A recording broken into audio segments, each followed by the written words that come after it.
Welcome to Comics League Dark, the official news show of Comics League. I am Jared, and let's bring in the boys. Let's bring in... I am Phoenix! Hello. Hello there. How are you? Pretty good. My Twitter feed's been blowing up because I got like this freaking Little Mermaid tweet is blowing up. It's got over 1 million impressions. Nice. You know what's kind of funny, Nick? All of a sudden it got really hot in here. Have you noticed that? Yeah, it's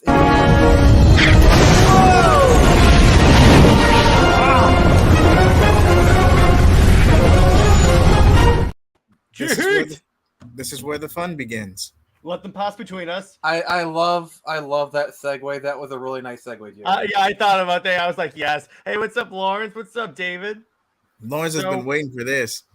Yeah. So let's get the sour topic out of the way first. Yeah. So silence. Okay. So I don't. If you haven't heard, Lance Henriksen, an actor who has been in multiple different genre projects over the last 20 years. If you're a fan of John Wick, he was Charon, the gatekeeper, the Continental. He's been in he was in Fringe. He was in so much stuff. And he's passed away at 60 years old, which I'm sorry, but that is too young to die. I'm sorry. And the thing is, his career was really, really kind of starting to take off, and it really freaking sucks. It just freaking sucks. It's a tragedy. Yeah. It's a tragedy. He was in a lot of projects that I watched, like John Wick. Yeah, I'm a Destiny player, and worse yet, I'm a Titan in Destiny. So that's even worse because he played the vanguard of the Titans, Commander Zavala. Yeah, it's just he had that kind of face that just such a unique face that looks so cool, and he had this unique voice, the way he talked, which is so perfect. And apparently, the people in Destiny were having a tribute to him, all the Titans. Good. As they should. Indeed. So now that we've gotten that out of the way, let's move on to more crazy topics. So let's start with Batfleck. Okay, we'll go ahead and knock that out. All right. So Ben Afleck confirmed that here's the funny part. He just said he doesn't want to be Batman in James Gunn's universe. Here's my rebuttal. This isn't the first time he said exactly this. Yeah. So my response is, we shall see. Because he's literally said on multiple occasions, I'm done playing Batman, and he's come back. So I take it with a bit of a salt. According to the official, I'm probably going to get the clip for this, but according to the official statement, the Justice League rewrites were so draining for him, it was either unalive or go into a stupor. Yeah, second Warner Brothers. Yeah, that not was the clip I thought it I was going to get, but the point is mutually met. Yeah, and honestly, you can just just look at him in the movie that does not exist versus Snyder Cut. He looks so much healthier in the Snyder Cut reshoots. Even in the nightmare scenes that take place at the end, he's so much better. Oh gosh, you can just tell. He may not be healthier, but mentally, Josh Whedon. One at a time. But mentally, he's in a better place because he's working with Zack Snyder, I'm sorry, but you may not like Zack Snyder's direction for movies, but the man himself is awesome. What's kind of funny is that he not only praised BVS, but he indicated that of his filmography, Zack Snyder's Justice League is the highest rated on IMDb of Ben Affleck's filmography. We all are, Tevye. So yeah, because that's no small compliment, because Ben Affleck's been in some bangers, killer movies. Definitely. Yeah. Remember, he's been in a lot of really good movies, like Good Will Hunting. That's got to be pretty high up there. Yeah, and See here's the thing. He's got nothing but praise for Zach in that article, and I love how they even tried to like throw shit at the Snyder at the Snyder community. And he's like, no, but and really what it was. By the way, the other thing that this showed me, could James Gunn have been lying when he said, "Oh yeah, Ben wants to come back and direct"? James Gunn lying? No. Yeah, Blasphemy! I haven't watched it. It looks cool. Gone Girl was don't let your cousins hog the TV. Let this be a lesson to any youngsters out there. If you let your cousins hog the TV, you're gonna end up watching some messed up things. Like period. That movie is such a mind frick. Like, it's basically Toxic Femininity, the movie. Exactly. The book is great, though. The book is great, from what I've heard. Oh, and the movie's great too. I'm not saying the movie's bad. We don't really see that kind of aspect of femininity on screen. All right. Back on topic, boys. This isn't the Gone Girl stream, as entertaining as that would be. I guess you could say the topic, is gone. As soon as Batfleck was out, Lawrence was even like, fire James Gunn and Peter Safran. Okay, that's a fair critique. That's a very fair critique. It's like, I wonder if James Gunn was going through, it was kind of funny. And this links to another topic. You notice how all of this came out with James Gunn as soon as Zack Snyder posted that really cryptic ass tweet about SnyderCon? Yeah, this is damage control. Like a panther. Yeah. And Phoenix is lagging right now. But yeah, he's lagging, but it's all good. But yeah, have you noticed that? That is so weird how this happens. He'll be back. That happens. Zach posts this really cryptic tweet, which I know that's SnyderCon, but he could announce stuff at SnyderCon. And I just want to say, for the record, as much as we want to promote Snyder Queen and help her out with her campaign, given the current tension at WBD, a licensing deal is relatively unlikely. It could happen, but it's just unlikely. As far as we know, it could have already happened, and he's like, "Okay, we're gonna do. I'm gonna announce at SnyderCon because you know how Zack Snyder does this thing." All right, what the heck just happened? I have no idea. So what we're talking about right now, Nick, isn't it kind of funny how all the stuff with James Gunn, like him announcing he's directing Superman, and then the Ben Affleck thing happened as soon as Zack Snyder posts that cryptic ass tweet. Ironic. It can save others from death. It's like, and the entire community basically went to James Gunn and was like, "You have something I want." You're not gonna play the whole thing? No, because I don't want to go clip to clip to clip yet. I'm saving the whole thing. Okay. Yeah. There's a topic that will go for it. It does seem like something's up. Something strange in the neighborhood. When I woke up to that tweet by Zack Snyder, this is what was going through my head. Oh my God! Okay, it's happening. Everybody stay calm. What's the procedure, everyone? What's the procedure? Stay calm. Wait. Everybody, calm down. How many office clips do you have? Just that one. And then also the fact that he's getting flack for his wife is apparently pops up in Shazam 3, and he's like, "Oh, I only cast Shazam 2. I only casted her for Suicide Squad. Yeah, she popped up in Black Adam." And well, I think what he means is that I cast her as a character, but other directors want to use the character. He can't. But I think, hey, what's up, Brandon Destroyer?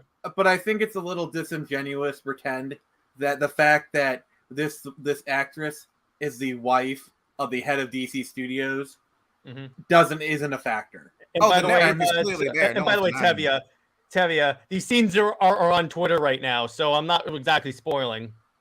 Yeah, there's a certain wonderful. We won't say anything out there. But that's all we'll say about it. That's it. We're done. But anyway, the point is that she shows up, and someone posted this really sad tweet. Isn't it kind of funny how Harcourt has now shown up in more DC projects than Henry Cavill has?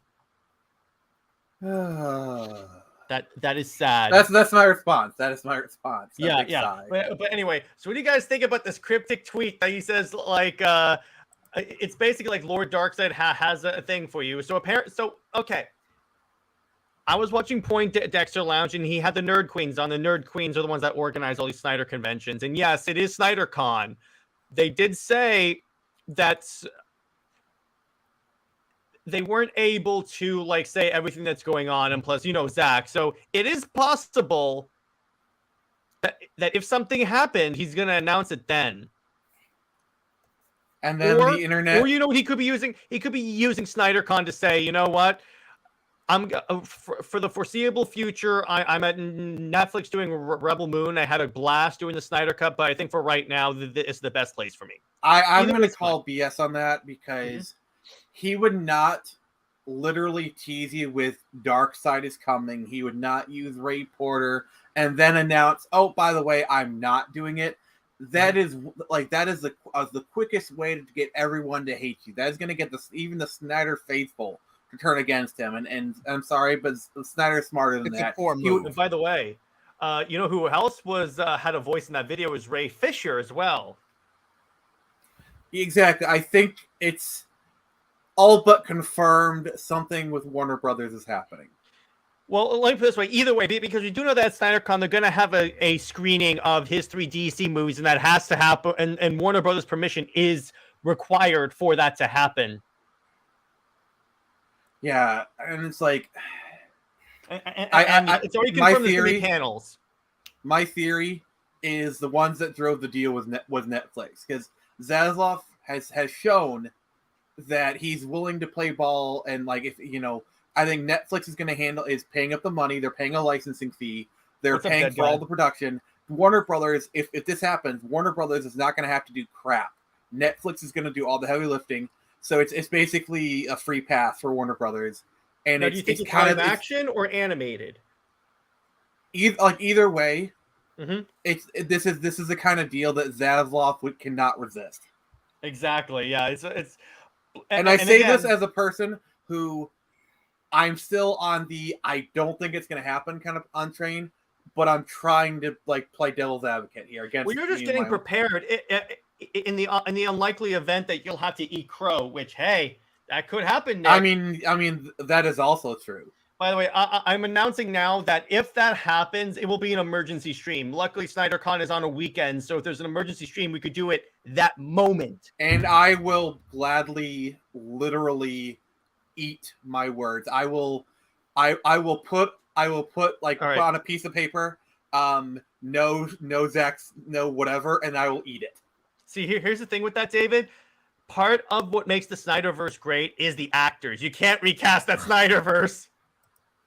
No, you absolutely can't. It loses what makes it the Snyderverse partially because we want Cavill, Affleck, Gal, Jason, all of them in there. So, I mean, it could be. Let me put it to you this way. I want it, for the love of God, to be that. Because if it's that, I just want to see it. I just want to see it because if you thought the Snyder Cut getting released broke the internet, dude, you ain't seen nothing yet. Did you see the engagement on that tweet? Dude, 3 million likes and retweets. He announces that DC... It's very obvious. Wait. I'm going to show you something. This is what DC will have done to the MCU if they announce this. Yeah. If that happens, the MCU is dead, baby. Yeah, I think honestly, I think the noise is too much for at least Netflix to ignore. I mean, Warner Brothers is willfully ignoring it, but Netflix can't ignore it. Netflix knows what they have, and honestly, they know that getting the Snyder Cut, because they obviously they know the numbers, how the Snyder Cut broke HBO Max. If you do a job, pal. And by the way, Nick, there's another trending event tomorrow because it's the 2-year anniversary of the Snyder Cut. By the way, fan edit from Comics League is coming out tomorrow at noon, so be on the lookout for that. But there's another trending event. So can you imagine if we get more likes than last time? I mean, the last time you guys did it, you guys get 300,000 tweets or whatever all together for 2 hashtags, which that is not insignificant. Yeah, the minute it reached triple digits, I'm like, we have something here. I want a leadership that listens to the fans. Exactly. That's the way it should be, Lawrence. Honestly, I moved on, but if it does happen, I will say I was wrong. But if it doesn't happen, I won't be surprised. All right. Well, either way, We commend you, Tevia. We commend you. That's a good outlook. If the Flash is good, I think the MCU might be on its last. Oh, the MCU is definitely on its last legs. Like, oh my gosh, it definitely is. The very fact that they're pulling back on a lot of their projects, they're like, we made an enormous mistake. Well, really, the only here's the problem. So from what I hear, the biggest the reason why we haven't gotten Fantastic Four or X-Men is because of contracts. I guess the contracts from Fox are good till 2025 or something. Mm-hmm. Or some year. It could be like 2023, 2025. And after that, they can recast the characters. So they're just waiting on that to run out. Yeah. I don't think it applies to Fantastic Four, which is why we got, That John tease. Krasinski. But it's also why in Doctor Strange we got, Patrick Stewart to come back because he's still under contract technically. Definitely. But all right, so back to the Snyderverse though. All right. Now, if this happens, I will be going on Nerdette stream. Everyone that told me this isn't going to happen, and I am going to bring the crow for them to eat. I'm going to go, guess what, Nerdette? I was right. Please be the smug bastard we all know you want to Oh, dude. I will be smug forever if this happens. And you have earned it. Because it's on record on this channel. I have been 100% sure that this story will be completed to some degree in something. That's it. I'm 100% sure it will happen. Also, Tevya, in regards to Namor, a lot of his changes were not, I believe, are not necessarily rights stuff, but more just because of Aquaman. Because Namor is also the king of Atlantis, and he looks a lot. I think that's also legally why they distinct, changed. basically. And it's not a matter of because they could have very well had him be Atlantis and whatnot, and they would have been legally fine, but it would have just been too similar. Yeah, and Hal Jordan goes, Comics League, do you think the general audience is feeling comic book movie fatigue? No, I think it's just MCU fatigue.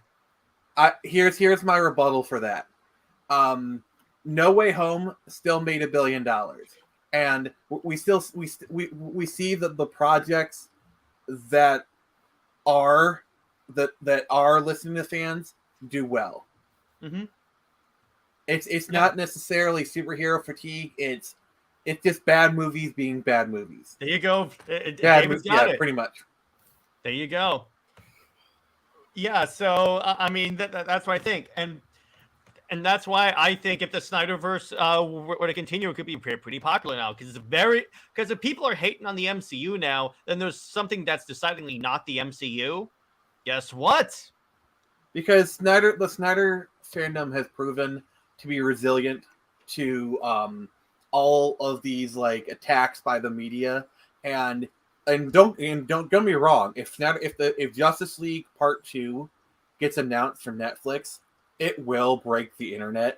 It'll literally break the internet. If you like I said this earlier in the stream, if you thought the announcement of the Snyder Cut coming was a bombshell, okay, Snyder Cut was a nuclear bomb. This would be a thermonuclear bomb. You know what this will be? This would pretty much be. I'm trying to find the proper clip for this because by the way, as soon as it happens, we're starting the stream with this baby right here.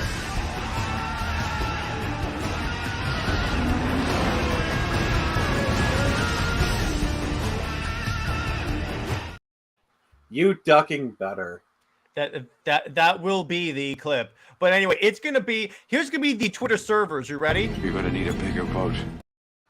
Well, I was waiting for an excuse to use. I was waiting for an excuse to use that because I guarantee you it's gonna be massive. Yeah, and it's just gonna be another nail in the coffin of bad comic book adaptations because these numbers don't lie, and when these things do well, the producer take notice.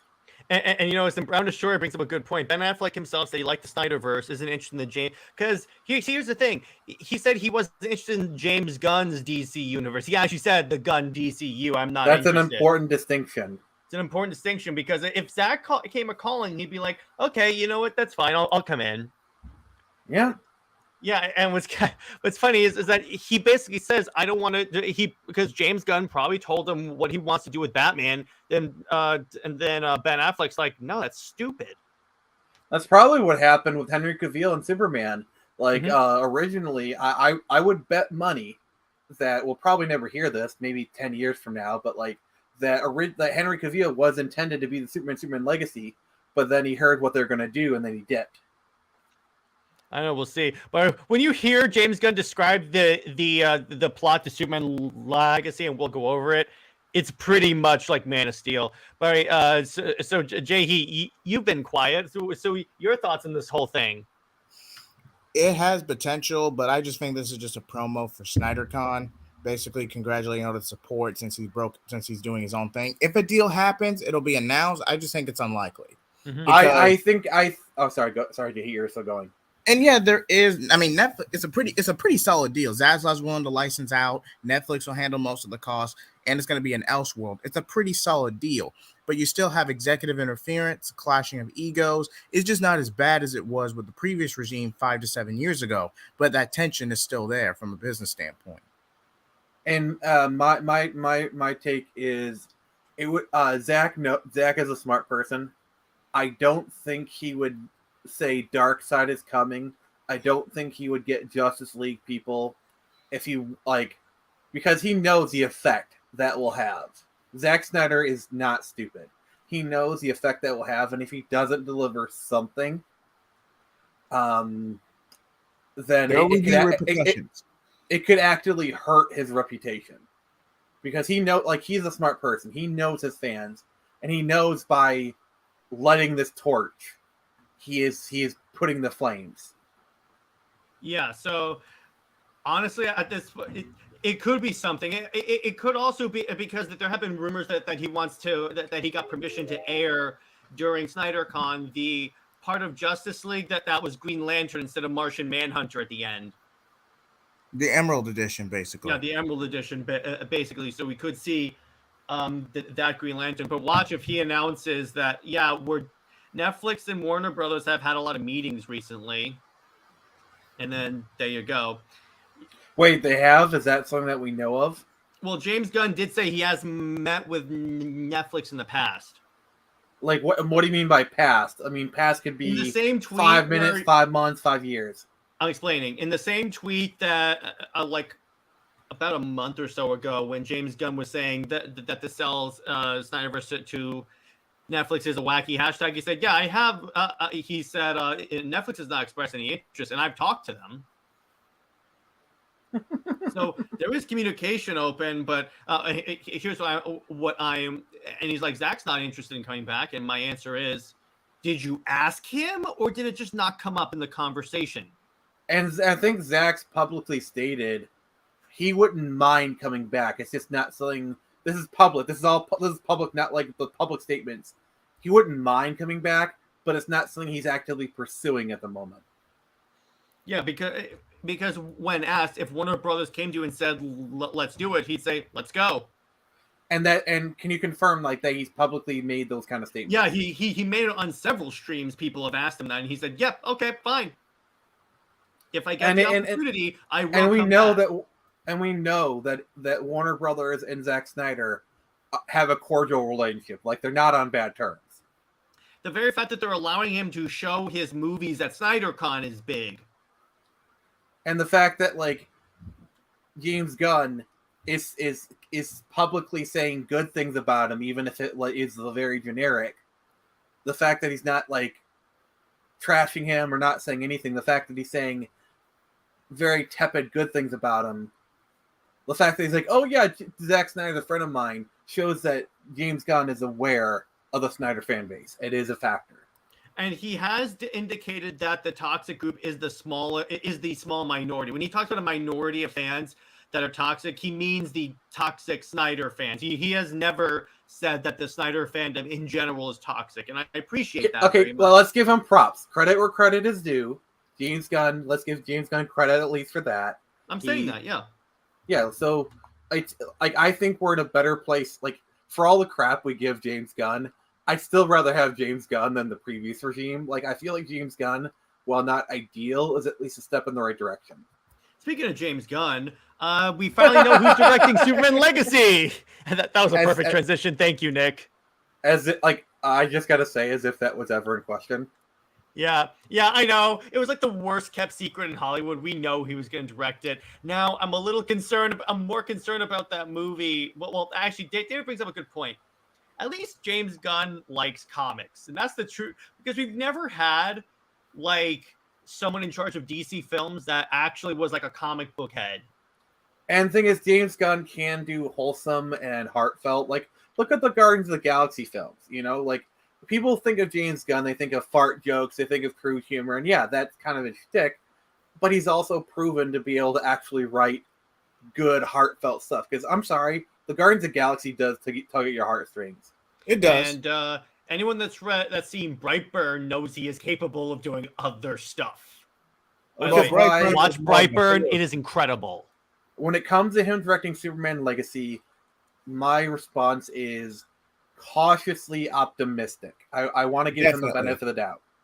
Definitely. Oh yeah, and Lawrence brings up a good point. My problem with Gunn is his leadership, not his talent. Like the way he actively antagonizes fans sometimes with the whole, I in that same tweet where he talks about I only cast my wife in one role, and he goes, I get that you guys want to hate so much, but whatever. He basically comes off as very like aggressive towards people, and that's a little bit like a concern. Not the right look. And by yes, Slither's good too. Yeah, he produced no, but what I mean, Tavia, is that creatively he can work on projects that aren't like hardcore comedies. And that's the thing. And when you hear him tweet about Superman, yeah, I get it. The dude's a Superman fan, and he gets the importance of the character. I hope he does, because here's the thing about Superman, about him being the director now. If it fails, there's no one to blame but himself, because he's writing it and directing it. There's no one else he could blame. And he said, I think he's going to go hard fan service, and that could work out. People really like what they like the way they like it. Don't mess with the lore. Put a Superman on the screen that is in the comics. Yeah, exactly. He had that, but he said no. But anyway, guys, your thoughts on Superman, on James Gunn's Superman Legacy? I pretty much said my piece. I'm cautiously optimistic. I think he's capable of it, but I'd say just kind of give it a chance. Mm-hmm. Definitely. Now, some would say casting, like directly having Henry Cavill carry over would have been a good compromise, but since that fell through, I just say cautiously optimistic. Give it a chance. I disagree on that, because like you're gonna confuse the hell out of general audiences. Where it's like, I said some, but I understand what you're saying, brand confusion. But this isn't gonna be a full reboot. I think this whole thing, especially if you're counting the post credits and Shazam 2, no spoilers. But this is more. I don't know if this is James Gunn specifically, but definitely the studio who wants to have their cake and eat it too. I mean, deviate from the Snyder stuff. Can I just say this has been Warner Brothers' problem for so long? Go ahead. They always do stuff half-cocked. Like they can never really commit to anything. Exactly. Like if you're gonna reboot it. Don't do this. Like honestly, we've been in a holding pattern. Like literally, we've been in a holding pattern ever since the whole Snyderverse debacle. And it's been kind of like we're still in like a quasi Snyderverse kind of thing, and now you're literally trying to continue it, but you're still recasting the actors. It's stupid. I agree. And yeah, he has to cast Superman, Mon Podcan, and Lois Wright, because if he screws up that's not going to turn out well. That is not going to turn out well. Who would you cast as Mon Podcan? And by the way, yes, a dead guy speaks the truth. Smash that like button. Share this stream to anyone that needs the truth thrown in their face. Now, you could follow the New 52 template and not have Mon Podcan at all. Because remember, in the New 52, Ma and Paul Kent died in a car accident when Clark was at prom. Jared, I'm looking at you because you know. Thank you. Tom Hey, Hanks. question: who would you cast in this movie as Ma and Pa Kent? Tom Hanks is a bit of a stretch, but No. definitely not Tom Hanks. What about Sally Fields as Martha Kent? No, we're not pulling an MCU Aunt May. We're not doing that. Oh, JJheat, you caught on to what I was doing. Yeah, exactly.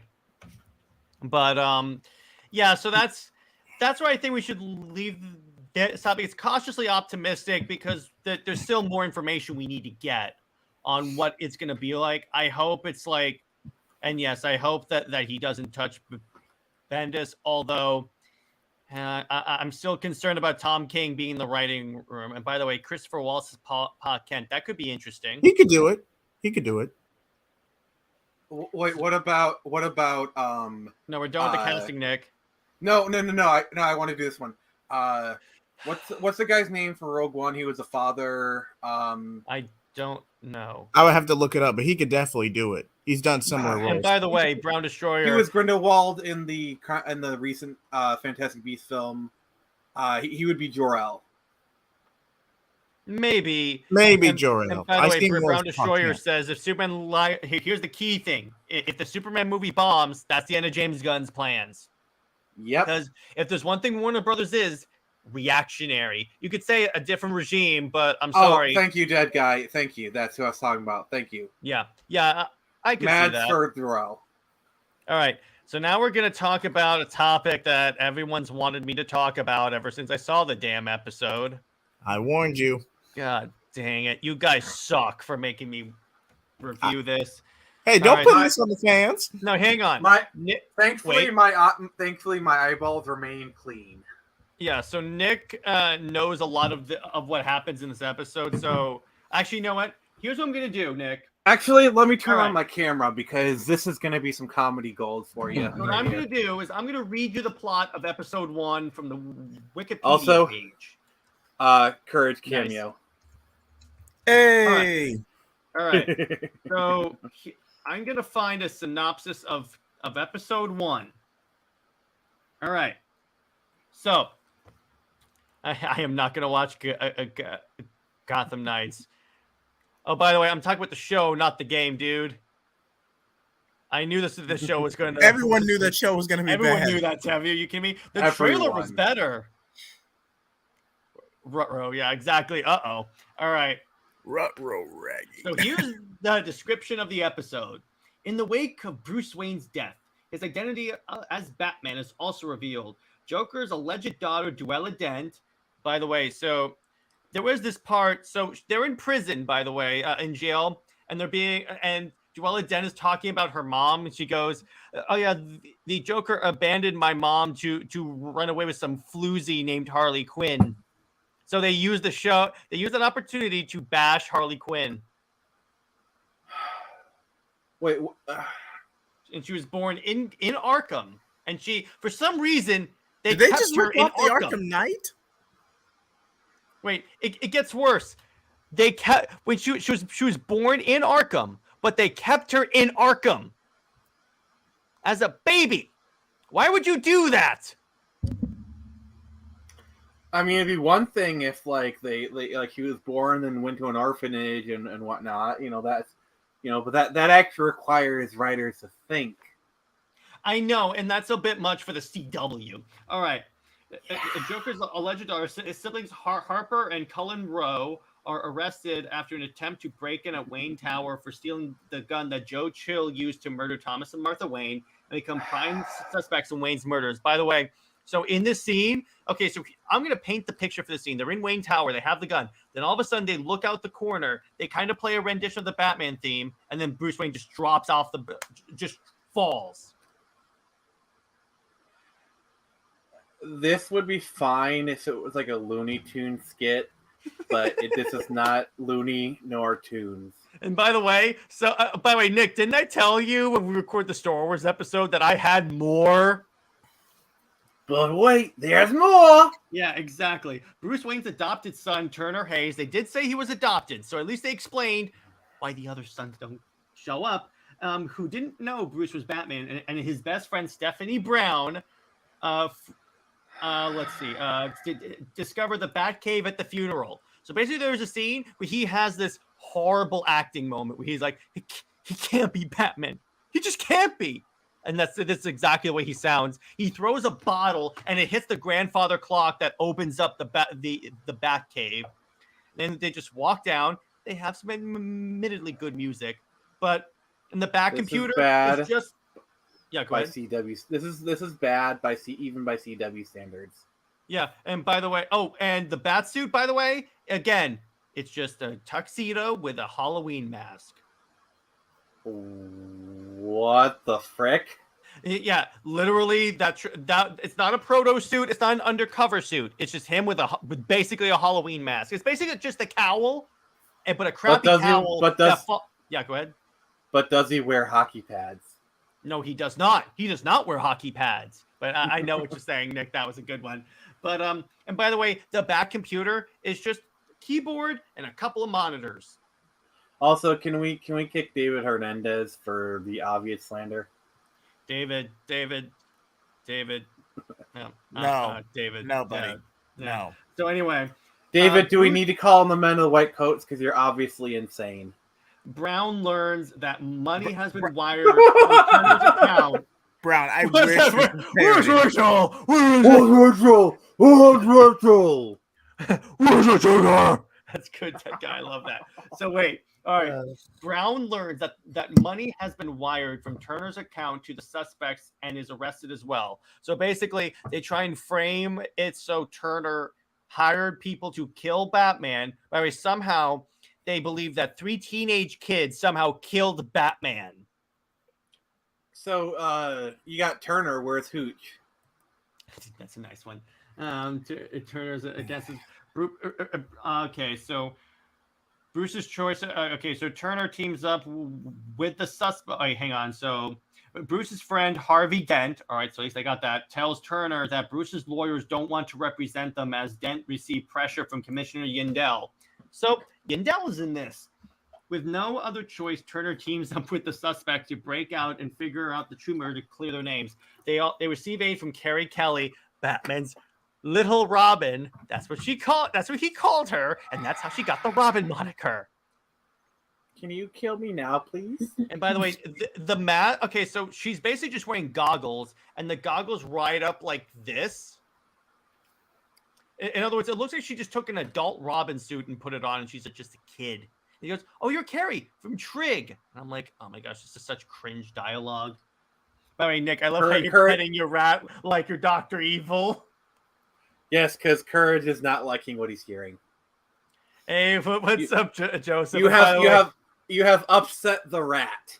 And by the way, Joseph and I did a really great Under Two Capes episode where we talked about how unimportant Lois Lane is. It's actually doing really well. So thanks, Joseph. I just gotta say, I respect how much you're farming all this Lois hate clicks. Because it gets views, dude. It gets views. Turns out, if you say stuff people don't like, they do respond. Yeah, they receive aid from Carrie Kelly and her Robin alias. And by the way, there's no R on the suit. Nothing identifies it as Robin. She doesn't even have a cape. And Robin alias, she saves them from Detective Ford and the other police officers who want them dead. They also learn that at the secret organization, the Court of Owls, is somehow involved. And by the way, I'm going to bring up a picture of the Gotham Knights CW Court of Owls. I'm going to show you what the Talon looks like that goes after someone. It is so crappy. I'm going to put the picture on my desktop so I can blow it up. Yes, that's probably a good idea. You're going to want to see, Nick, this is going to make you cringe so hard. So this is a little blurry, but this is what the Talon looks like. Oh, I'm sorry. I'm covering Courage's eyes. He doesn't. My eyes! Shield your eyes, young one. What?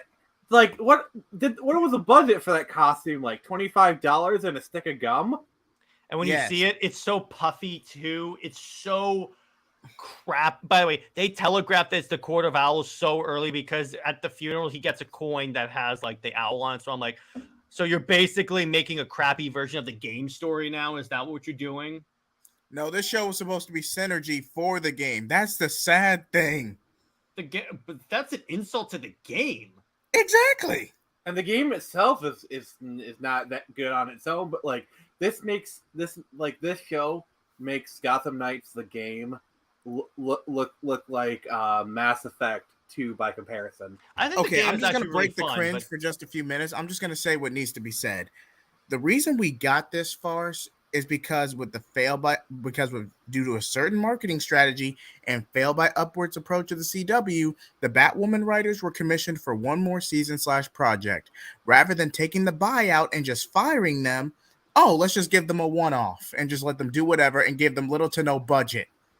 the game is an insult to the game. Nice dead guy. And Lauren says, I can make a better suit from Dollar Tree. I've seen cosplayers on Instagram make better suits than that. Okay. Hold on. To be fair, the cosplayers on Instagram have something that this show clear does not. Budget. Actual talent.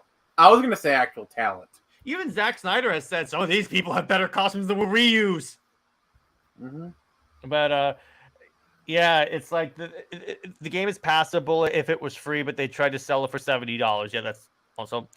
And also, yeah, here's the difference. In the game, he dies like a badass. In this, he just falls. Also, I'm just going to say this right now. Mm-hmm. I have a feeling that the Suicide Squad is probably going to come out next year, sans the microtransactions. Yeah, because they already delayed it, and there's rumors that they are delaying it until 2024. If that happens, and by the way, this is also my Energy Games episode. If that happens, guess what? I guarantee you that stuff is leaving the game. Yeah, because like this might be more of a topic for my channel, but like live service games are kind of like the trend is that they're not really surviving outside of a few of them. So really, so this kind of we can talk about it on my channel. Yeah. But look at this. Yeah, exactly. Look at how great that cowl looks. That is actually not a bad costume. Is that the Gotham Knights costume? No, actually. No, this is just a random cosplay I found. Yes. That's not bad. Some cosplay looks so good. And they do the whole gender politics identity thing in this episode with Harvey Dent telling a cop not to dead name someone. And I'm like, they are a criminal. Literally the only thing the show had going for it is that they had Misha Collins in it, like Castiel from Supernatural. That is literally the only thing the show had going for it. And even then, that the alone other isn't issue enough to save this. is that the other way, the reason that doesn't make sense is that you're protecting a criminal that, by the way, as far as you know, killed your best friend. You just told me that Bruce Wayne is your best friend, and you found out he's Batman. So, right, reports are adamant that the game will still be live service. If true, this means the delay is being used to get better features in the game to convince us we need it. He's talking about Suicide Squad. I mean, unless the game comes with a robotic girlfriend who gives me cookies every time I come home, I'm not going to buy the game. The least they could do is make it so you can play offline. By the way, that was the PG version of. Yeah, I know, really Nick. I was like, as you just said robotic girlfriend, I was like, oh no. But I cleaned it up for you. Look at what JJheat put in the private chat, Nick. You're gonna love that, and probably sure yeah. Oh, Barry, yeah. A dead guy. She says, yeah. Here's the audience for Gotham Knights, the people that don't read the comics. So there are some people that think it's comics accurate, and I'm like, what comic books are you reading? I thought CW was mostly for people in their 50s. I'm starting to think Thanos was right. Mm-hmm. Yeah. I'm sorry. That's the only thing I have to say. I'm starting to think maybe Titans Thanos had a point. looks Oscar worthy compared to this. Titans. I wouldn't go that far, but I get your point. Compared to this, Titans is Zack Snyder's Justice League quality. See, okay, I gotta defend Titans a little bit. It is by no means perfect, but you can tell they were trying. Like, I mean, yeah, like the suits at least look good. Like they were at least trying to tell a good story. Like that's the thing about Titans is they were attempting, like they were actually making an honest attempt and making a good story. You could argue they failed, which that's fair. but you can't argue that they at least tried. You know, It's it's kinda Gotham funny. Knights, they're not even trying. You know, it's kind of funny. This was another one of the examples someone brought up on Twitter saying, "So remind me how DC is better off without Zack Snyder in charge." Yeah, because if you look at the graph, it went to shit after Zack Snyder left. Yeah, Courage is running away from the cringe. because Yes, because it was He out does of not their like hands. cringe. Because they had already It licensed was the too show far out. along. It was too far along, and the CW wanted to pay the license for it. So until they decide they don't want to pay the license for DC characters, the show will go on. Show must go on. Yeah, Titans did have good casting, better than this for sure. Yeah, because guess what? The kid who plays Turner is one of the worst actors I've ever seen in a CW show, and that says a lot. Worse than Ruby Rose? Worse than Ruby Rose. I will say, like, Ruby Rose was at least trying to do some sort of character. Like, he at least has some acting talent. She's a good actress if you've seen her in like Triple X or like the Meg or anything like that. See, as far as her Batwoman stuff, I only really watched her in Elseworlds, and I thought she was fine. Like, if you saw her when she was in Elseworlds, I thought she was okay. Her acting ability is not the problem; it's the writers. Remember, and it's also the other thing is CW is notorious for poor safety standards. Like that's why that is why she she was in John Wick 2 and she was freaking amazing in that movie. She was great. I loved her in John Wick. You kidding me? I'll give her that. So he was because he played a deaf character and that requires a lot of like physical and emotive acting, and she was really good at her character. Like her character was great. It makes me think she could play like an older Cassandra Cain, because isn't that kind of also a little bit of Cassandra Cain's thing where she doesn't talk or anything? Jared, stop, for the love of God. Just stop. Jared, just be glad I'm not near you right now. Sorry. Because all right, so we lost connection to Nick. I apologize, everyone. if I was in that room with you, I would be tempted to take that trident and shove it right up your... Like a bantha. Exactly. I would shove it up like a bantha. So I stopped saying that last word, but we all know what I was going to say.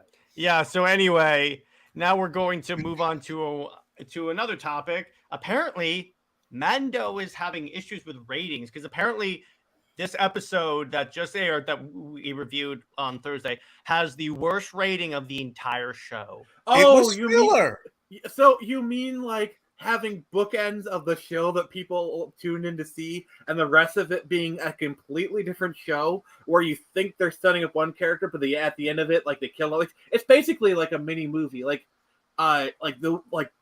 Okay, so I'm just gonna kind of give it like a small gist of what episode 3 was.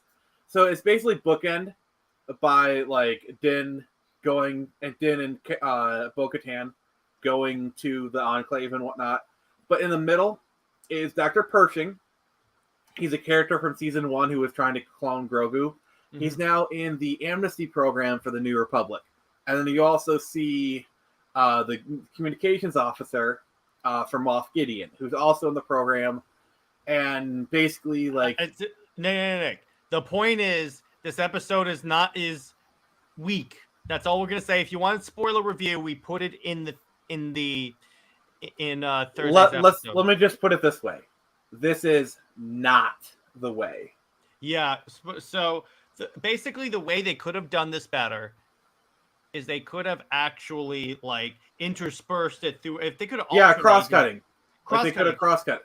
That would have been so much better because when I was watching the episode on Disney Plus, and so I watched Mando. I watched the Mando part, which, by the way, I don't think we talked about it. And like, okay, I'm not gonna spoil it, but the point is like, I watched the Mando part, and all right, it was epic.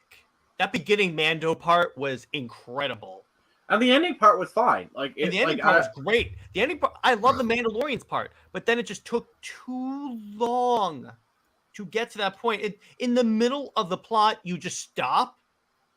And by the way, Knights have you.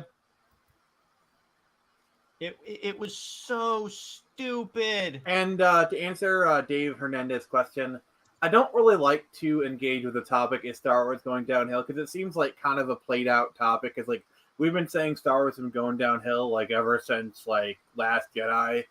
You know, I just kind of like do like, is this show bad? Is this show bad? That's more what I'm interested in talking about. Just doing like a general, is stuff going downhill? When will it get better? I don't know. It's kind of a topic that's been done to death. But, So I personally, but pretty much it's like, I think so, because if you look at all the there have been some great stuff like Bad Batch and Andor. And I cannot say enough good things about Andor. But when it starts to but when you have like Book of Boba Fett and all that, that is what I mean. You don't like a Bantha? Don't play the clip. Don't play the clip. No, because I don't have a good transition to it, so I can't. I can't. It would be too forced. Yeah. But I just think Disney just needs some real like new leadership in charge of Lucasfilm. I think. I mean, I think this is probably what most people are suspecting is Indiana Jones is probably going to do okay at best. I think it's probably going to sail by on nostalgia.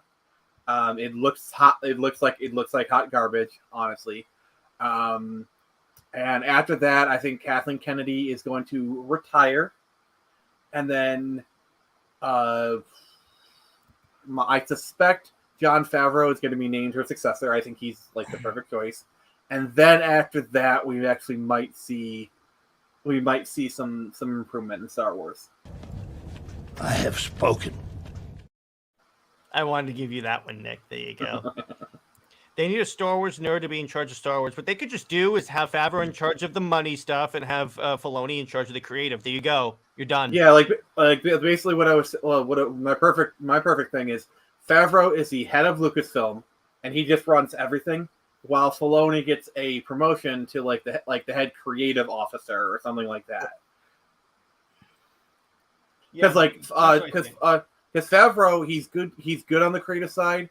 Filoni's better, but like I think Favreau is good enough on the creative side to like understand and like engage in the creative stuff. Because like the problem with Kathleen Kennedy, is he is not a creative by any stretch of the imagination. No.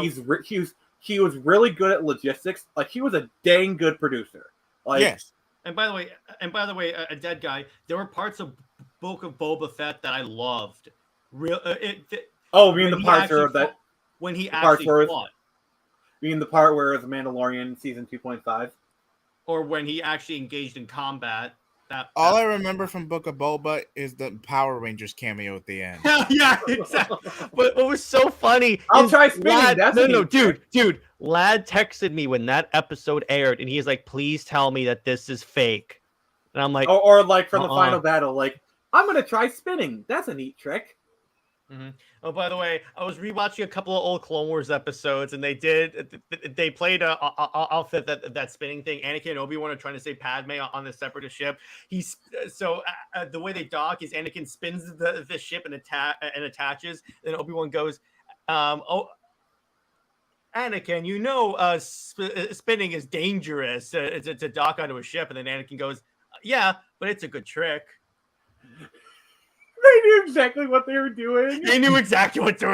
Oh, well, of course, Favreau was in there, and yes, Cad Bane showing up was. And then they killed him. I'm sorry. Spoiler alert, no, they didn't kill him. I don't think they killed him. They'd be stupid to like literally put Cad Bane into live action, kill him the first time he showed up. That'd be stupid. I honestly think the Star Wars show has their flash of brilliance. Yes. Now here's the thing that. I'm hoping that this was just one bad episode, that this was just one mistake. I have a feeling we're going to be seeing more. Like, I'm not like, obviously that whole segment was a setup that woman as a villain character, but like, I don't really care about her as a villain. I don't really find her that interesting as a villain. Acting wise, she was not very good, and then like looks wise, like she looked extremely bland. Well, like I just have no interest. I'm gonna have a prediction about what her role is gonna be. She's gonna run. She's gonna be the way of reintroducing Moff Gideon, and then he is gonna bring his troops to Mandalore. Mando and his guys are gonna show up in Mandalore. Then we're gonna get this epic battle where Mando finally masters the Darksaber and decapitates Moff Gideon, thus crowning himself as Mandalore. So I really, mean, a catalyst villain to set up the final battle. Got it. Yeah. I mean, like, I don't think you're too far off because, like, during that segment, they did make a point of saying that Moff Gideon escaped, and it's very clear that he's probably working for someone. Like, he's obviously a double agent. Like the fact that as he killed, as he did the thing, he like snacked on the Imperial travel biscuit. That was like filmmaking language for I'm evil. Plus, in the beginning of the episode, when they have that previously on part, they showed that one part where she's like on the comms with Moff Gideon, and he says, "I have a job for you," and then they just cut out of that. So I'm like, okay, all right. I knew she was going to be a spy as soon as I saw that previously on. I was like, okay, you just spoiled it. Thank you. It's just stupid that you followed Dr. Pershing and you saved it as like a twist. I just think it was... Stop spoiling.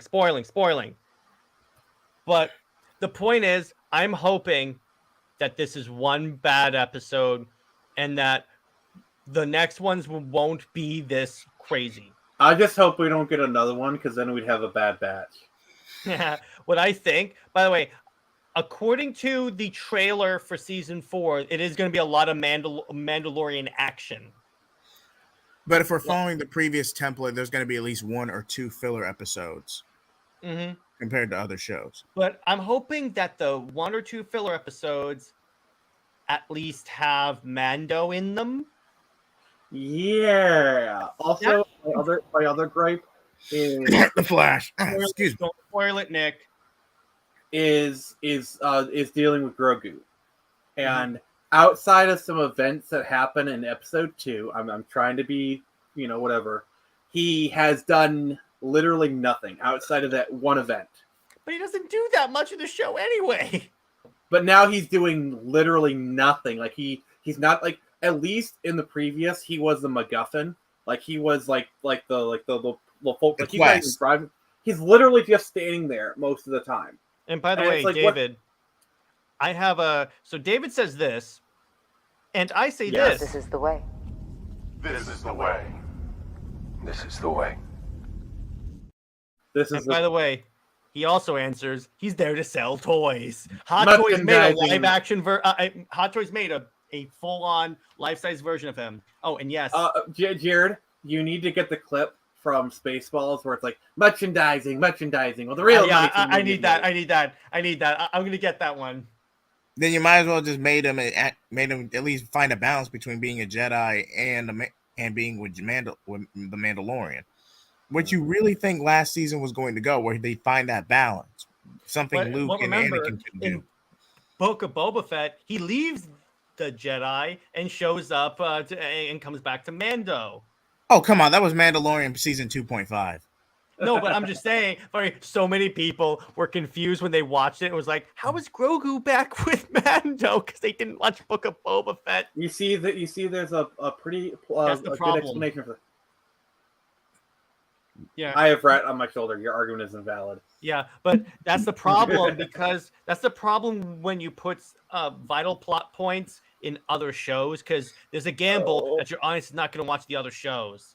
Also, David, I love his comment. My mom. No. Next one down. Grogu, that one.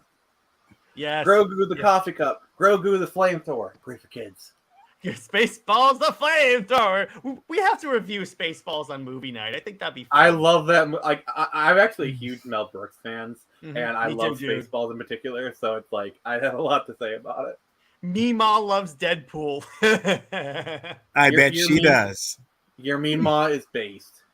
Yeah, that's awesome. But yeah, I mean, again, I hope it's good because I don't want to, because Mando is like the one show that we all have that's good. I don't want to lose it. I just don't want to lose it. And by the way, this is a message to all the people at Disney running Star Wars. You have something I want. You may think you have some idea what you are in possession of, but you do not. Yeah. There you go. This is the way. This is the way.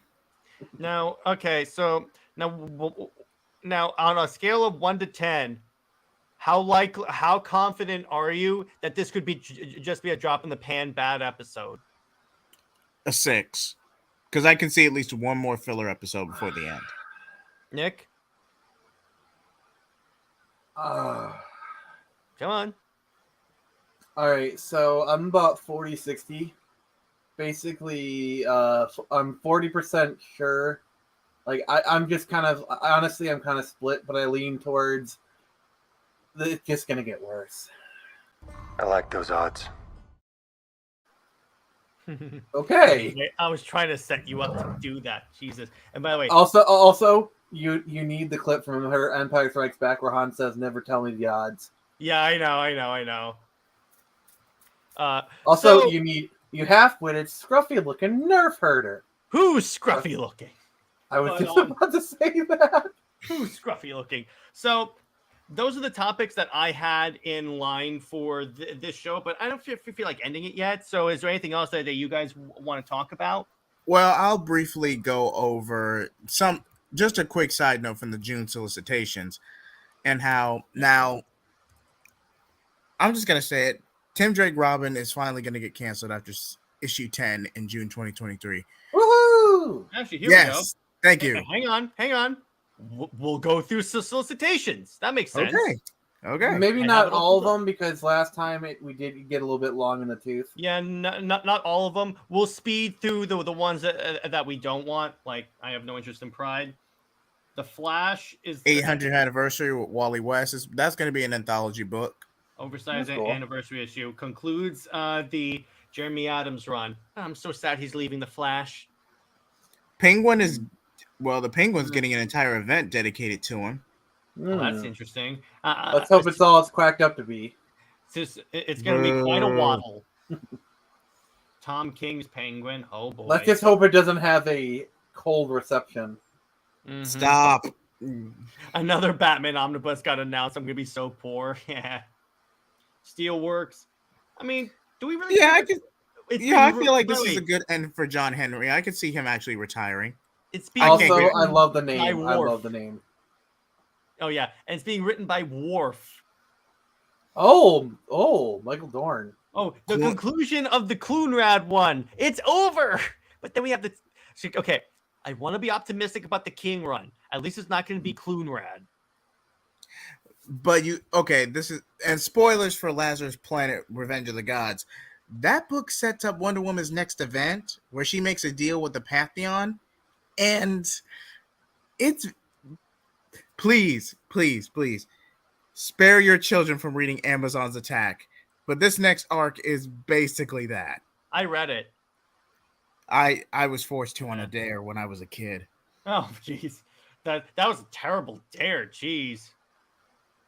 I thought I was going to win it.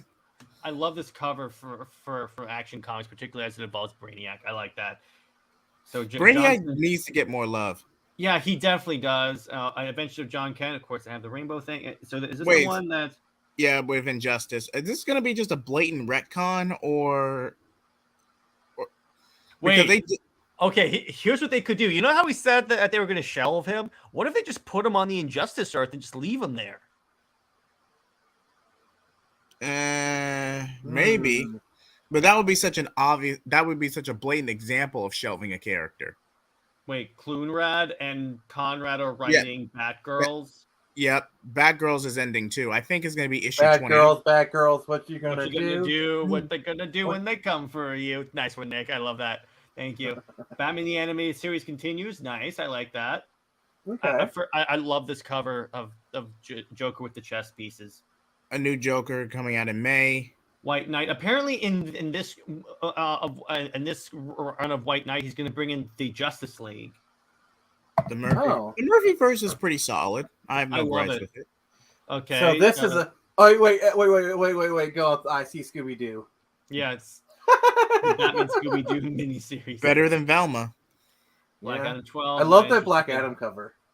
Selena comes back. Selena comes back in issue 56, unless she comes back at the end of 55, and we just don't know. Oh, does that mean she's not away from Bruce again? Because that was a good idea. Say what you will about the Tom King run, but Bruce X Talia just does not work, man. I'm just gonna call for what it is. Suck it, Nerdette. Nerdette really pushes Bruce and Talia together, and I'm like, nope, suck it. I'm sorry, but like And yes, I do have clips of the Snyder Cut for days. I mean, you got to realize Jared is a person who literally has the entirety of the Snyder Cut uploaded to his StreamYard. Mm-hmm. Wait, a DC rugby crossover again? There's got to be no. I think this is the same Ruby crossover. Yeah, okay. Because it's also coming out because they have the movie coming out, which looks horrible. Which, by the way, Warner Brothers owns the Ruby anyway, so it's not that hard to do this crossover. Because Warner Brothers has owned Rooster Teeth for some time, so like honestly, I think they're gonna shut it down. Well, yeah, probably what's gonna happen is they're gonna shut down Rooster Teeth, and then like even if they shut it down, the Ruby IP still has value, so they'll probably move the IP under either Warner Brothers Animation or DC. And by Yosef, what is this a comment referencing? Is that if that's a comment on the previous video I did with Joseph? Lois can be Lois, but not with Clark. I mean, you do realize what that cover is referencing, right? Yeah, I know. I was about to say, I love the imagery in this cover. That is literally the most famous comic cover ever. Yeah, I don't like this one, but oh boy, this looks disturbing as hell. You're disturbing as hell. Ooh, JSA. Stargirl by Jeff Johns and Mikhail Hanin. Yes. Who did the cover? I want to say Miguel Janine. Yeah, it looks good. It looks good. It's kind of got a '90s feel to it. He did the art for Tom King's Batman. Which I enjoyed. I'm still gonna go on that thing that the first half of that run is fantastic. Wait, Tom Taylor's still doing Nightwing? I thought he was just doing Titans. Nick, you have a fan. I'm here. I'm right here as well. I'm writing a comic, people. Yeah, but here's the thing. Your comic isn't out, so until your comic comes out, I will have. Oh, I'm sorry. I think then you can take the title. Yeah, whatever. Peacemaker. Not interested in anything Peacemaker. Sorry. Are you saying you're not impressed? Yeah, I'm very not impressed. I'm enjoying this though. The Riddler Year One is really good. Written by the Riddler. Yeah, written by the Riddler. I don't know what the hell this is, but that looks disturbing. Sandman is pretty solid. You can't go wrong. Mr. Sandman. Oh, Scooby-Doo. Shazam. Oh, Shazam's getting a solo book again. Well, of course, because it's tying with the movie. Oh, I'm really glad they're doing stuff with milestone characters and not just static. That makes me happy. But we probably hadn't gotten to it yet. But yes, Megan Fitzmartin's Tim Drake Robin is going to end. And remember, and I'm not bad-mouthing anybody, but remember what I said about shelf titles. Shelf titles are used for characters that don't have a lot of role, but you can get a lot of prominence and publicity out of them. Son of Kal-El, that was a shelf title. Tim Drake Robin, obviously a shelf title with bad writing and God, the art. The art. It does, that art style does work on some characters like Harley Quinn, because let's be honest, Harley Quinn is just crazy hijinks. Hardly anyone really cares half the time. But remember, the coloring got really bad on that Son of Kal-El book when Gabe El-Taib left. Well, there was definitely a downgrade. Well, that's because Gabe El-Taib left and the talent left the book. Yeah, exactly. Every bit. Love you, Gabe. Come back in the show real soon. Oh, they're reprinting the Brian Azzarello Wonder Woman omnibus. I may have to definitely. And quick plug, with the news of this cancellation, I will be premiering my Rise of Night Owl video, which is a Tim Drake video. So stay tuned. Basically, he's fixing the character. Oh, what up, Hot Takes Tuesday? Hey, what's up, dude? We're just wrapping up. But rest in peace, Tim Drake. He is smarter than Batman. He shouldn't be Batman's sidekick.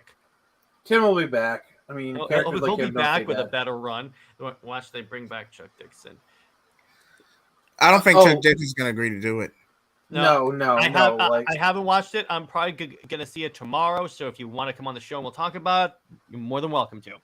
So I don't think with the current like I mean, know, maybe. I'm just saying that'd be hilarious. I don't think he has any. I don't think he had any gripes with DC. Like if they asked him to come back and do a run and paid him accordingly, I think he might do it. Mm-hmm. Like imagine a Tim Drake Red X run written by Chuck Dixon. Yes. Wait, Tim Drake and Red X or Tim Drake as Red X? Tim Drake as Red X. That could work. That could.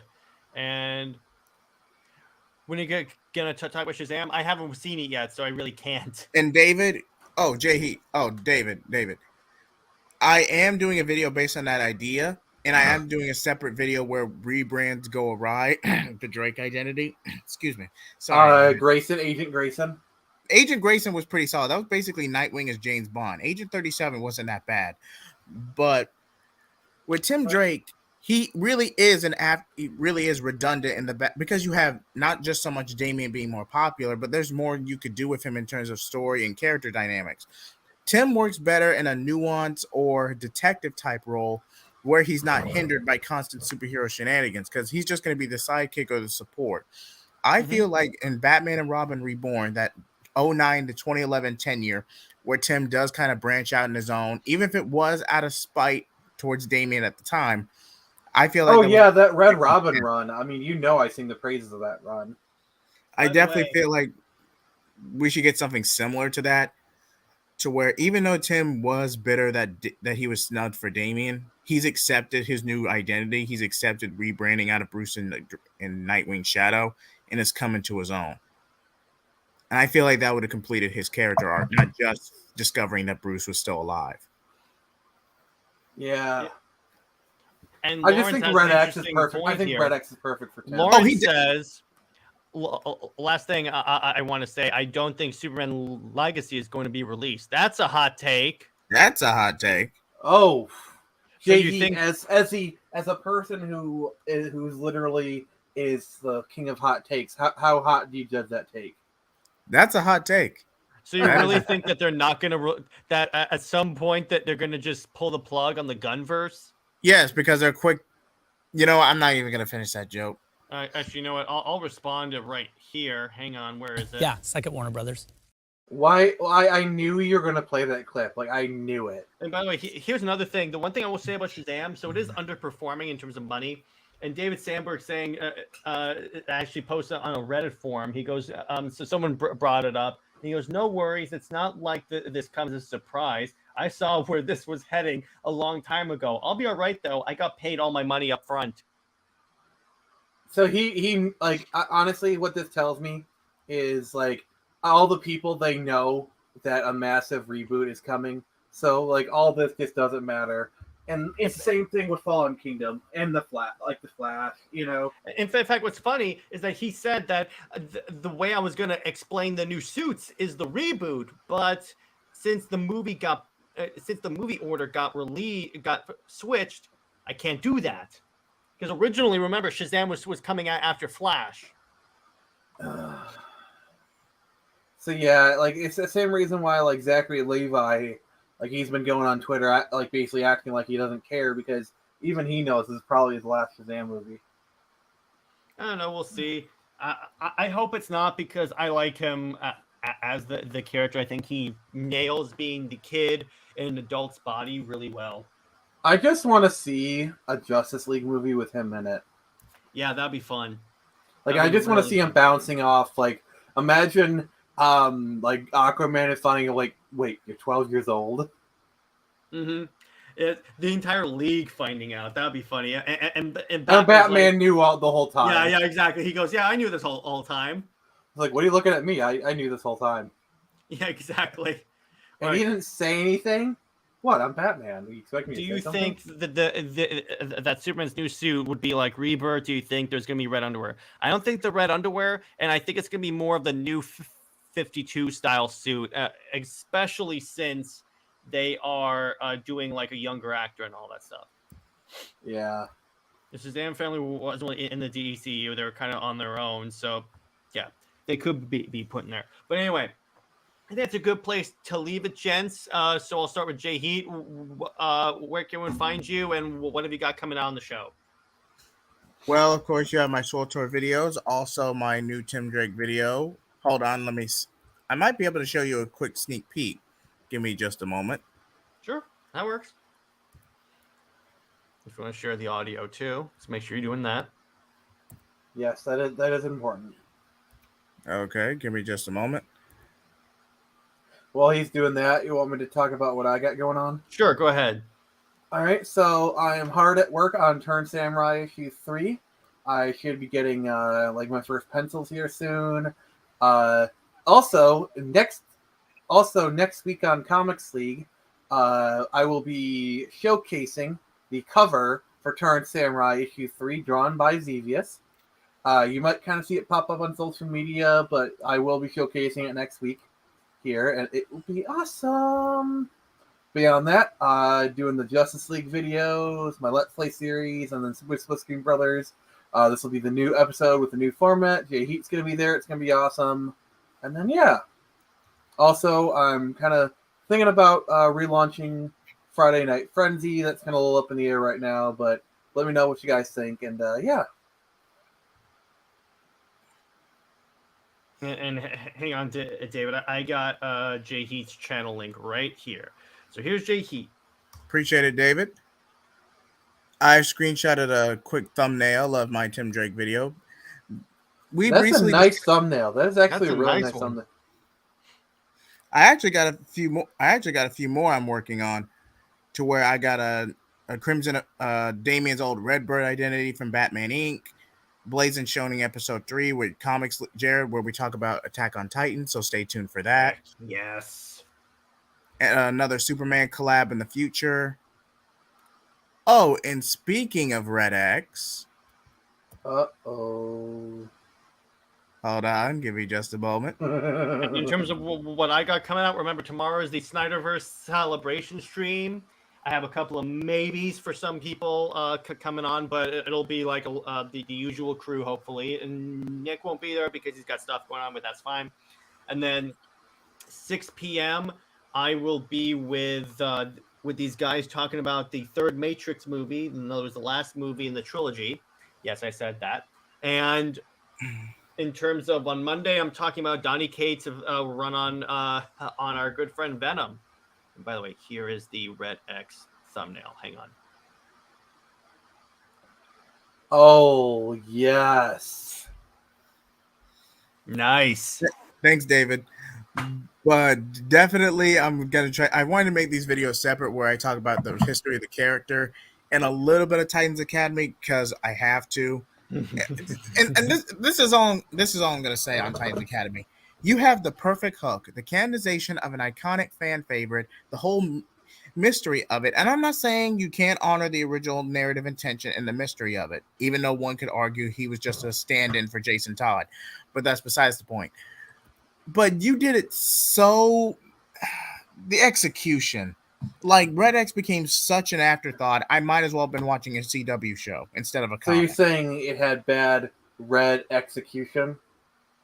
Kick him out. Thanks, David. But yeah, definitely expect these videos in the future. And I think I have time for one more. And here is Nick's channel. By the way, are you making these in PowerPoint? Something like that. Because it's really good work. Yeah, Thank are you using That's Photoshop? what I use. Yeah, I use Photoshop. I really don't know why he would use PowerPoint. That's a presentation program. Because it gives you a lot of options where you can like arrange pictures and yeah, Photoshop can do that too. Yeah, I know, but it's a little easier because there's less it's a more simple program for that. I don't know. Yeah. I've literally taken classes on Photoshop. I'm trained on it, so it's I guess bias is speaking here. Mm-hmm. PowerPoint is definitely my go-to, but I have considered other options. But PowerPoint has definitely been my go-to as of late. So if you're a new creator starting out and you just want to make something that pops, definitely stick with PowerPoint and work your way up. As far as the image editing programs I recommend, GIMP is free. Photopedia is also free, and it's web-based. It's very similar to Photoshop. Like I said, I'm probably kind of a little bit biased here because I've literally taken college courses on Photoshop. And so it's like I have some training on it, and so it's like that's one I'm familiar with. So Nice. yeah. By the way, JJheat, excellent thumbnail on Deathstroke. Now, this piece in particular is the new status quo with post Dark Crisis, and without his healing factor, what if he gets his Titans 03 suit to compensate for his healing factor being gone? That'd be cool. That's the basic Slade suit. Do you know how hard it was to find a badass Slade 2003 design and make it fit? It probably is. Like you gotta, especially when I was going through, have the title fit with the black, while still having the iconic Slade mask on the right with the logo. This took me at least 2 days to finally sync right until I was satisfied. Did you know that suit has a very special voice changer in it, so that when you don the helmet, all of a sudden you sound like Ron Perlman? I bet. And ironically, you sound like Hellboy and Hannibal Chow as well. Now, where's my GD shoe? And in case someone's curious about the rebrand video, that's this. It's you wouldn't believe how hard it is to find a good picture of spoiler for a thumbnail. It's almost impossible. Would you say that? One more pun, Nick, and I'm leaving the studio right now. Would you say that's a spoiler? Is that the Drake suit? Yes, this is the Drake suit, ladies and gentlemen, from Bendis. Marvel in the such a hard. It looks like stool. That's what it looks like. I guess it's quite the misdirect. I guess it's quite the misdirect. Stop with the puns, Nick. Seriously, this is getting annoying. But yeah, look, that's a horrible color scheme. Are you kidding me? So you're saying it's brown like Stephanie Brown? Oh my gosh, Nick. Okay, one more time. You know what? I'll give you that one. One more pun, Nick, and you're out for the rest of the show. All right. Anyway, in terms of what I got is, I've got the Donny Cates of Venom run. I'm still getting together the indie book I want to cover next. And in terms of Under Two Capes, hopefully talking more about Lois Lane and why we don't need her. Or just be careful, man. You don't want to oversaturate yourself on one topic. Well, yeah, I'm probably gonna find another useless character and talk about it. Maybe John Kent. That'd be fun.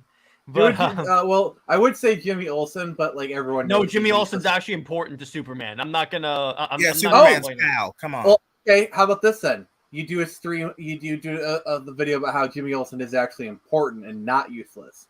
That's actually a good idea. I will do that. That's actually an excellent idea. That's going to be our next one. By the way, again, another great thumbnail. I feel like this one is more relevant now than ever. But, oh, yes, you mean Terry Kelly from Trig? But anyway, but yes. So our next Under Two Capes episode is going to be why Jimmy Olsen is important. Is important to Superman. And maybe I can get my good friend Robert on the show. He's a big Superman fan. And we can talk about that. I say do it. David, I just subscribed to you back. So shout out. Yeah, heck yeah. So on that note, everyone, stay heroic, and let's hope we have really good news come April when we have that SnyderCon. So, and on that note, stay heroic, and we can actually go now. See ya. Later. Later.